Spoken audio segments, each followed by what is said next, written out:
कठिनाई से छोड़ी वो जाती है, कठिनाई से छोड़ी वो जाती, देकर चकमा उद्यान से ही दौड़ निकले, देकर चकमा उद्यान से ही दौड़ निकले, माल चोरी का लेके चले चोर निकले।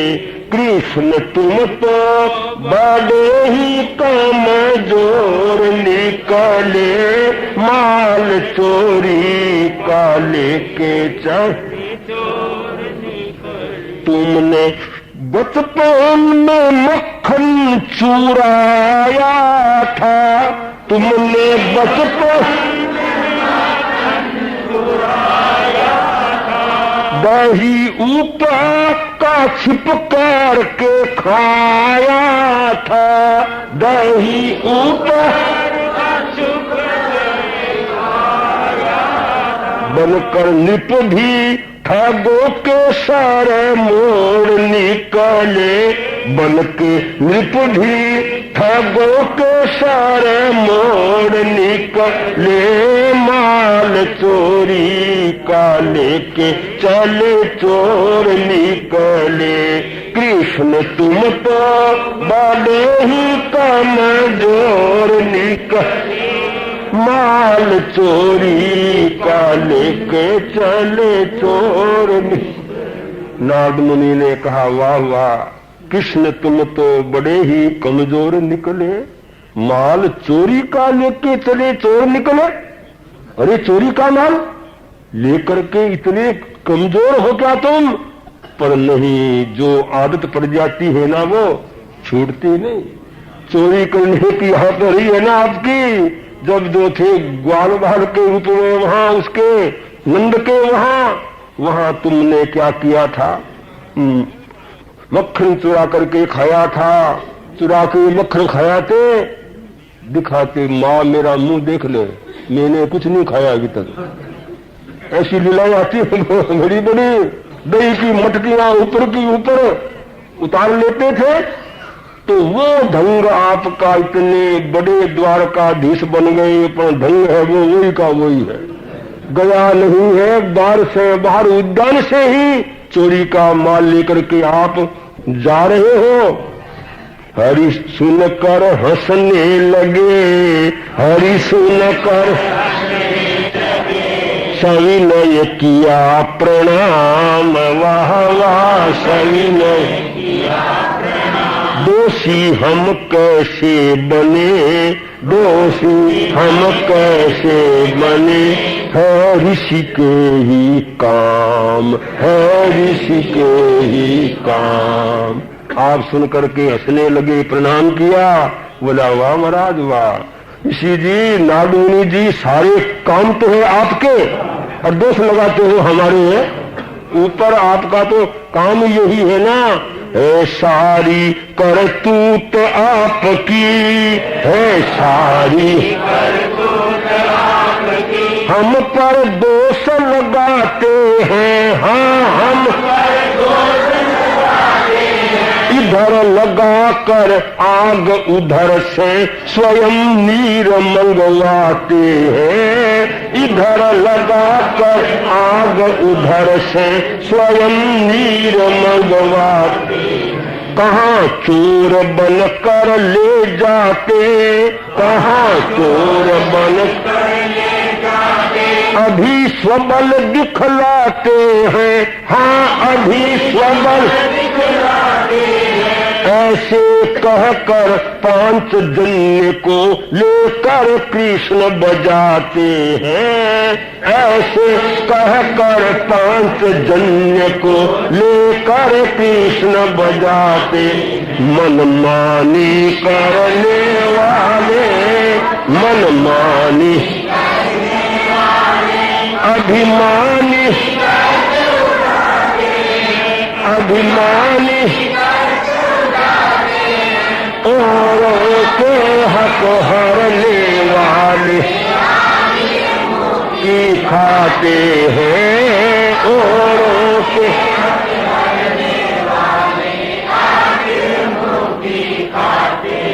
है सारी करतूत आपकी, हम पर दोष लगाते हैं, इधर लगा कर आग उधर से स्वयं नीर मंगवाते हैं। महाराज नारद आपकी तो करतूत ऐसी है, काम तो करते हो आप, दोष लगाते हो हम पर। धंधा आपका ये तो वहां तो अपने हाथ से आग लगा दी और कहा अरे भाई आग लग गई, आग लग गई, लाओ लाओ पानी लाओ। अब आग भी लगाना और पानी भी मंगवाना, और हम चोरी का माल लेके नहीं जा रहे हैं। अभी स्वबल दिखलाते, हम दिखलाते हैं संसार के सामने कि जो हमने काम किया है वो न्याय पूर्वक किया है, नीति पूर्वक और अपनी शक्ति के ऊपर किया है। ऐसे कह करके आपने हाथ में क्या लिया? 5 जन्य नाम का शंख। आपका वो खास शंख इसको माना जाता है जिसकी 1000 यक्ष देवता सेवा करते हैं। वो ऐसा वे शंख नहीं होता, भारी उसकी आवाज होती है। वो शंख लेकर के आपने बजाना शुरू किया। वो नारद मुनि इसीलिए आए थे तो पूरे देश को इस बात का ज्ञान हो जाए भी आप आए यहाँ। नारद मुनि ये किया था काम। हरि ने जब शंख बजाया, हरि ने जब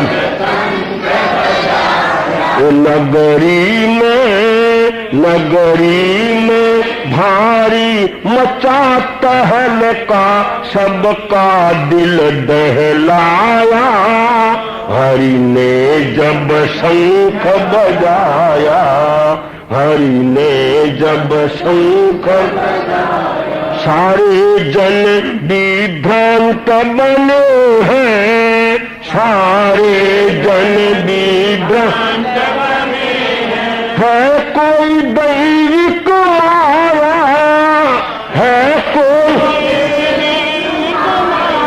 नहीं कड़क बिजली की ऐसी, नहीं कड़क बिजली की भूधर कंपाया।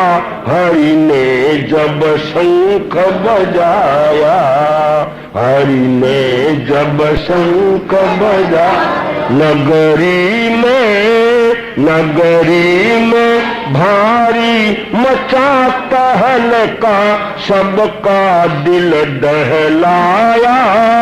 हरि ने जब शंख बजाया, हरि ने जब शंख बजाया।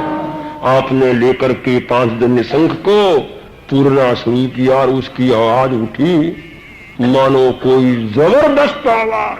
पूरे शहर में तहलका। अरे ये क्या बात है, कोई भारी सेना आ रही है, कोई शहर के ऊपर आक्रमण होने वाला है। इतनी तेज आवाज आ रही है जिससे कहते हैं जमीन और जो डूंगर पार थे वो भी कंपित होने लगे। पूरे शहर में तहलका मच जाता है। उस समय नारद मुनि ने जाकर के क्या किया? नारद ने जाकर के पूरे में, नारद ने जाकर के पूरे में सबका बहन मिटाया, सबका बहन मिटाया। शंख ध्वनि से हरि ने अपना, शंख ध्वनि से हरि ने अपना आना स्पष्ट जताया।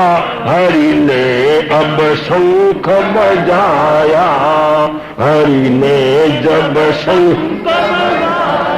क्या चाहती कन्या क्यों आए, क्या चाहती कन्या क्यों आए। सब वृत्तांत सुनाया, सब वृत्तांत सुनाया। जबरन शिशुपालक के सह, जबरन शिशुपालक के सह रुक्मिणी ने ब्याह रचाया।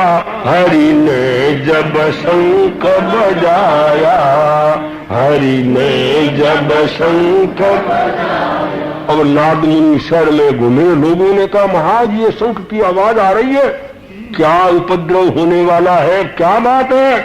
तब नारद मुनि को तो ऐसी बातों में बड़ा होता आनंद उनको बोलने में। बोला देखो ये कौन आए हैं? द्वारकाधीश आए हैं, हरि आए हैं, श्री कृष्ण महाराज आए हैं। उन्होंने आकर के अपना आना में आया हूं वो आपको सूचना देने के लिए शंख बजा रहे हैं। आप क्यों आए, क्या चाहती है कन्या, क्यों आए, सारा भेद बताया। कन्या क्या चाहती है, कन्या का वहां संदेश पहुंचता है, पत्र पहुंचता है, तब आप यहाँ आए हैं। और जबरदस्ती जो ये कुछ हुआ है, मन शिशुपाल का आना, रुक्मी का उसको आमंत्रण देना, ये सारा अन्याय हो रहा था। उस अन्याय जो कन्या के ऊपर था, उस अन्याय को दूर करने के लिए आप यहाँ पर आए हैं। और कन्या जो चाहती थी वो सारा न्यायपूर्वक काम हुआ है। आपका आना है वो बिल्कुल उचित है और सही रूप में आप यहाँ पर आए हैं। इस प्रकार पूरे शहर को मालूम नहीं था भी क्यों आए, क्या बात हुई। सारी भ्रांति थी वो माने लोगों की नाग मुनि ने निवारण कर दी।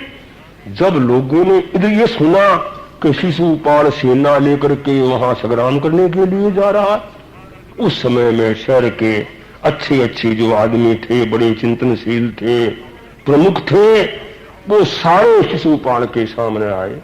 बोला महाराज क्यों जाते हो, जो कन्या आपको चाहती नहीं और जिसको कन्या चाहती है वो उसके साथ जा रही है।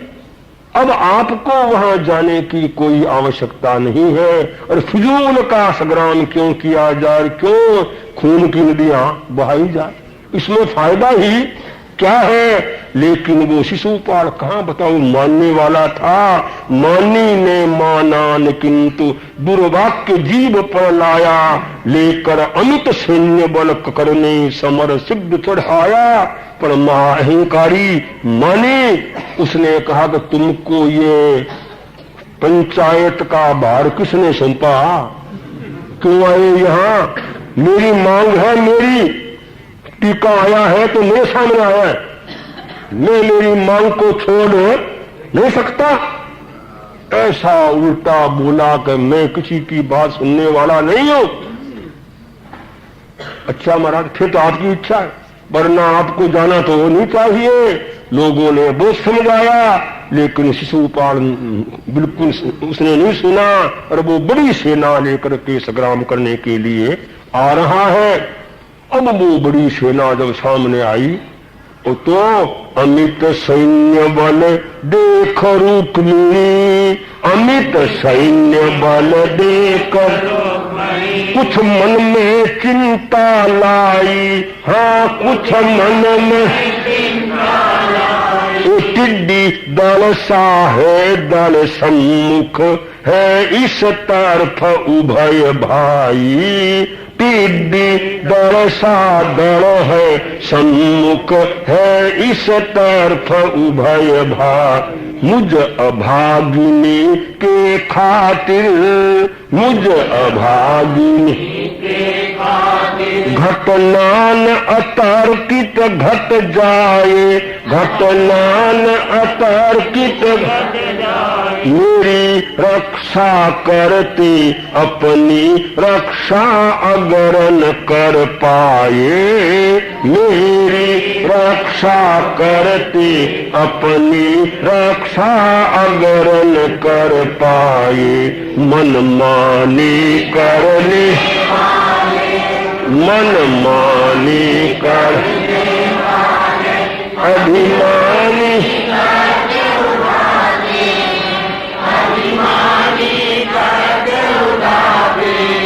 और के हक हरने वाले हैं, औरों के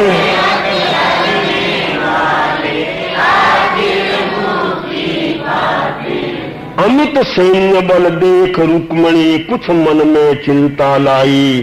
टिड्डी दल सा दल है सम्मुख है इस तरफ उभय भाई। इतनी बड़ी सेना को देख करके रुक्मिणी का दिल कंपित हो गया।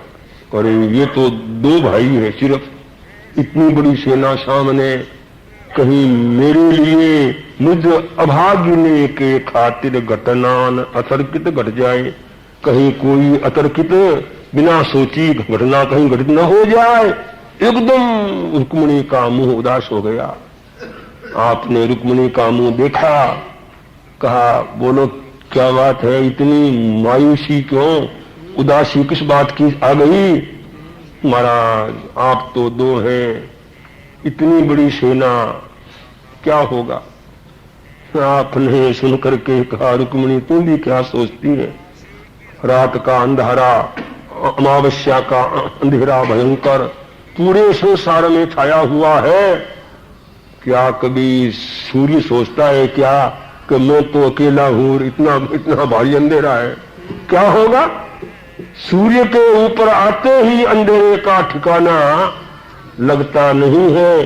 कहा जाता है कि भगवान के दरबार में एक बार अंधेरे ने जाकर के फरियाद की कि महाराज मुझे ये सूरज छोड़ता नहीं है, मुझे बड़ा तंग करता है, मेरा नामो निशान ये मिटा देता है। महाराज मेरा भी कुछ स्थान होना चाहिए और मेरा भी कुछ तो माने अस्तित्व है ना, तो सूरज को समझाओ कि वो मेरा पीछा न करे। तो कहते हैं भगवान ने आज्ञा दी भी, जाओ सूरज को मेरे सामने लाओ। उसकी भी क्या हुई, वो हाजिरी हुई, हाजिर किया गया सूरज को। आपने कहा भाई सूरज बोल क्या हमारा क्या आज्ञा है? तो भाई तो अंधेरे को तंग क्यों करता है? तू अंधेरे का हरदम तू नाश करता रहता है, ये ठीक नहीं है। तो तुझे अंधेरे के पीछे घूमना नहीं चाहिए। सूरज ने कहा महाराज वो अंधेरा कौन सा है, मेरे सामने ले आओ एक बार, मैं देख लूं उस अंधेरे को अंधेरा, फिर मैं उसका पीछा छोड़ दूंगा। तो कहते हैं आज तक वो की गई जो थी ना वो रज वैसी की वैसी पड़ी है। ये सूरज के सामने अंधेरा कहाँ रह सकता है? तो आपने कहा तू तो तेरे मन में संदेह हो रहा है, तुम तो देखती जा अभी क्या क्या होता है, कोई चिंता वाली बात नहीं है। इस प्रकार पर रुक्मिणी का दिल तो हिलता ही है ना। तो इतनी भारी सेना के सामने दो आदमी को का क्या क्या है? उस प्रकार वो सेना सामने भयंकर आई। उस समय में सेना के सामने आते ही आपने सबसे पहले क्या किया? तुरंत चढ़ाया सारंग धनुष को, तुरंत चढ़ाया किया तीव्रतम टंकार, हाँ किया तीव्रतम टंकार। रिपुसेना में मची खड़बड़ी, मंद हुआ बढ़ने का जंग। रिपुसेना में मची खड़बड़ी, मंद हुआ बढ़ने का जंग। चंदेरी पति का सेनापति, चंदेरी पति का सेनापति सज्जित होकर आता है, हाँ सज्जित होकर आता है। हरि के साथ अस्त्र शस्त्रों से भीषण युद्ध मचाता है। हरि के साथ अस्त्र शस्त्रों से भीषण युद्ध मचाता, मनमानी करने वाले, मनमानी करने वाले,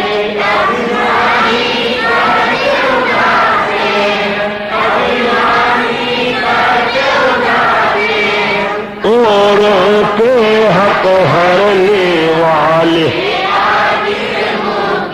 खाते हैं, औरों के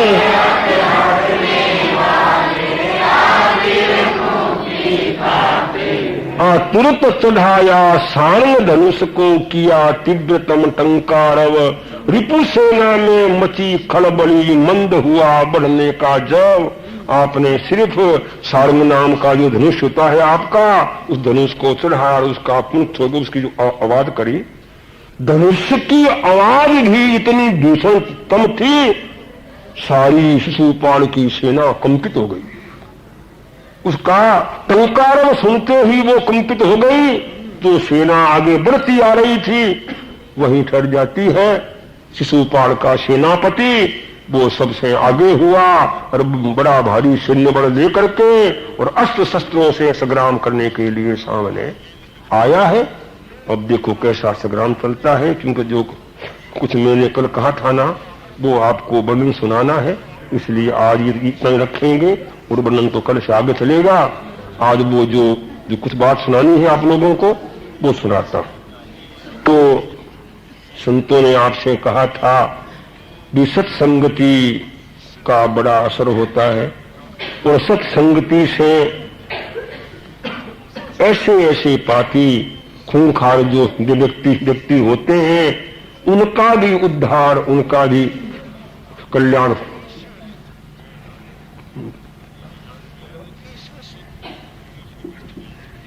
उनका भी उद्धार कैसे होता है, ये बात है संवत 2017, 18, 19 और 20। ये माने सन नहीं, अपना संवत की बात है।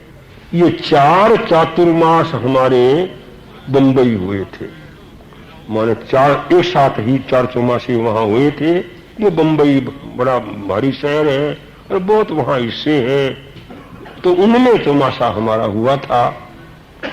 तो जब से हम चौमासा करने के लिए वहां गए, पहला चौमासा मणि भवन में हुआ था हमारा, दूसरा चौमासा हुआ था मेरिन ड्राइव नहीं हुआ था घाटकों पर, तीसरा हुआ था मेरिन ड्राइव, चौथा हुआ था विले पारला। ये 4 चौमासे हुए। वहां अपने जो समाज को मानने वाले माने वकील वालों का जो परिवार है, वो सबसे पहले तेरापंथी संतों को वही वहां परिवार ले गया था। जब से संतों का जाना हुआ, बड़ा अच्छा वो खानदान है। तो उनके भाइयों में एक भाई का नाम हीरा भाई का जो बेटा उसका नाम कांति भाई, और कांति भाई बड़ी सेवा करने वाला आदमी। तो उसका यही स्वभाव, कोई भी आदमी उसके संपर्क में आए ना तो वो उससे कहता है कि हमारे संत यहाँ आ रहे हैं, हमारे संत वहां विराज रहे हैं, आप लोग सत्संग में आओ। एक एक आदमी का स्वभाव होता है, भी कोई मिलता है ना तो उससे कहता है भी तुम भी आओ, तुम भी आओ, तुम भी आओ। तो जौहरी बाजार के अंदर माने कृष्णा डेयरी फार्म जो है, वहां दूध बेचने वाला नारायण भाई नाम का कौन था सिंधी, उसके वहां कांति भाई रोजाना दूध पीने के लिए शाम को जाता है, उसके वहां बैठता है। उस नारायण भाई बड़ा हट्टा कट्ठा नौजवान था, उससे कहता है कि भाई नारायण भाई, हमारे संत यहाँ आ रहे हैं, चंदन मुनि जी यहाँ आ रहे हैं, कोई दिन तो आप भी सत्संग में आओ। कांति भाई को ये पता नहीं कि जिस भाई को मैं बोलता हूं ये नान भाई सिंधी कौन है, कितना हिंसक है, कितना इसका गैंग है पूरा का पूरा। उसको क्या पता, वो तो बेचारा अच्छा आदमी था, इसलिए विद्युत पीने वहां आता है, रोजाना कह देता है कि भाई आप कोई दिन तो आओ। तो नारायण भाई भी कभी उससे ये नहीं कहता मैं नहीं आऊंगा, अच्छा भाई कोई दिन देखेंगे, कभी मौका होगा तो मैं भी आऊंगा।